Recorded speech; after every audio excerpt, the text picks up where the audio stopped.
नमस्कार मित्रांनो, तर आज आपण शिक्षण काही जात असताना आरण येथे संत सावतामाळ्यांच्या संजीवनी समाधी ठिकाणी आलेलो आहे. तर हे महाराज आहेत म्हणजे मेन पुजारी. तर आपण यांना विचारू तर ह्या समाधीविषयी दोन शब्द आपण नाही सांगा. संत शिरोमणी सावता महाराज सगळ्या संतात श्रेष्ठ संत म्हणून संत शिरोमणी सावता महाराज. संत नामदेव महाराजांना वाटत होतं की सगळ्या संतात श्रेष्ठ संत मी आहे असं वाटत होतं. पांडुरंगाला त्यांना दाखवून द्यायचं तरी तुमच्यापेक्षाही संत या ठिकाणी मोठे आहेत. ज्यावेळेस संत नामदेव महाराज पंढरपूरला गेले त्यावेळेस सुद्धा पांडुरंग भेटीवरती उभा नव्हते. ते आले आरणमध्ये डायरेक्ट. पहिला आरण्य होतं ते आता आरण झालं. आरणमध्ये आल्यानंतर सावता महाराजांचा जप चालू होता. आले आणि माझ्या मागे चोर लागले, मला लपायला जागा द्या. तर सावता महाराज म्हणजे लपा इकडं तिकडं. त्यावेळेस इतर म्हणजे मला तुमच्या विषयी लपायचा. त्यावेळेस स्वतः सावता महाराजांनी आपला विळा घेतला आणि आपली छाती हृदयाची हरण केली आणि भगवंतांना या छातीमध्ये जागा दिली. विठ्ठलाला.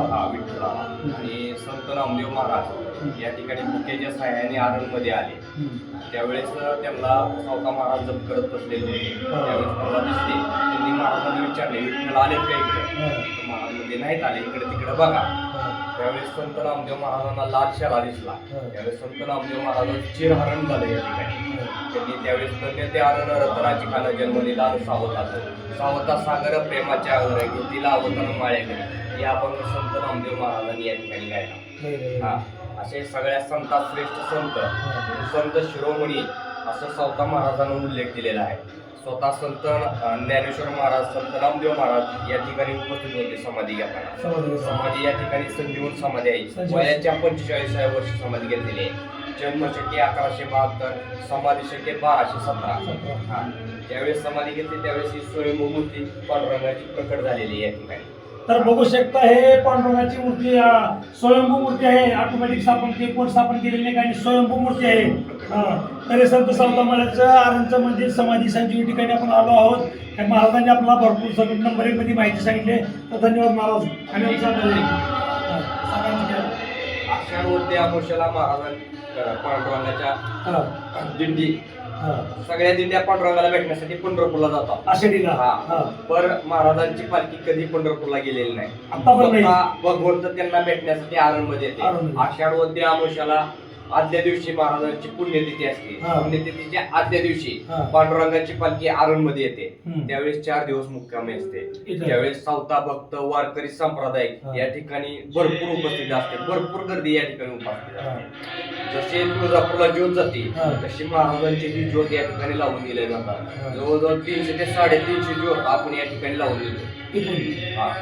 लोणंद, बारामती, पुणे, नगर, हिंगोली, जालना, परभणी, औरंगाबाद, उस्मानाबाद या भागातून ज्योत या ठिकाणी येतात. या आपण पेटवून दिल्या जातात. जवळजवळ 300 ते 350 ज्योत आपण या ठिकाणी पेटवून देतो. ज्यावेळेस संध्याकाळी पुण्यतिथी असते महाराजांची त्या रात्रीपासून रात्री 2 वाजल्यापासून अभिषेक चालू होता. सकाळी 10 वाजेपर्यंत अभिषेक या ठिकाणी महाराजांचे होतात. आपले जगद्गुरु तुकाराम महाराजांचे औषध बाप्पा देवकर महाराज त्यांचं या ठिकाणी कीर्तन उभा राहतं. दुपारी 12 वाजता फुलं पडली जातात. त्याच्या दुसऱ्या दिवशी म्हणजे अमावस्येला आपली आशिया खंडात कुठं जितकी मोठी श्रीफळ नारळाची दहीहंडी भरत नाही ती आरणमध्ये भरते. ते बाहेरचे 2 पोल आहेत त्याच्यावर ते जवळजवळ 15 ते 20 हजार नारळ बांधले जातात. आणि त्या ठिकाणी 4 वाजल्यापासून संध्याकाळी बाप्पा तुकाराम महाराजांचे वंशज देवकर महाराज त्यांचं कीर्तन त्या ठिकाणी उपस्थित होतं. कीर्तन सुटलं की ती नारळ खंडी फुटायला चालू होते. तो क्षण म्हणजे बघण्याचा वेगळाच मुहूर्त असतो. माणसात ऊर्जा तयार करणारी अशी इतकी भरपूर गर्दी असते. उभा राहायला जागा नसते. जवळजवळ 2 ते 2.5 लाख भाविक आरणमध्ये त्या ठिकाणी उपस्थित असतो. त्याच्या 3ऱ्या दिवशी पांडुरंगाची पालखी आणि सावता महाराजांच्या पालखीचं गाव मिरवणूक केलं जातं. गाव त्यावेळेस मारून होतं, कीर्तन होतं. त्याच्या 4थ्या दिवशी पांडुरंगाची पालखी पंढरपूरकडे प्रस्थान होते. त्यावेळेस विसाव्यापर्यंत सगळं गावकरी सावता भक्त वारकरी मंडळी त्या विसाव्यापर्यंत घालवले जातात. त्यावेळेस गावच्या शिव गावची यात्रा समाप्त. धन्यवाद दादा. आपण आणि तुम्ही आम्हाला एकदम छान आणि नंबर माहिती सांगितलं आणि सावता महाराजांच्या तुम्ही. तर हे बघू शकता संत सावता महाराजांच्या 19व्या वर्षी ते डायरेक्ट थेट आपला यांच्याशी संवाद झालेला आहे. शाही सावता महाराजांविषयी आपली नंबरचं पूर्ण माहिती दिली आपण ह्या व्हिडिओच्या माध्यमातून. सगळीकडे लाईक करा, शेअर करा. आम्हाला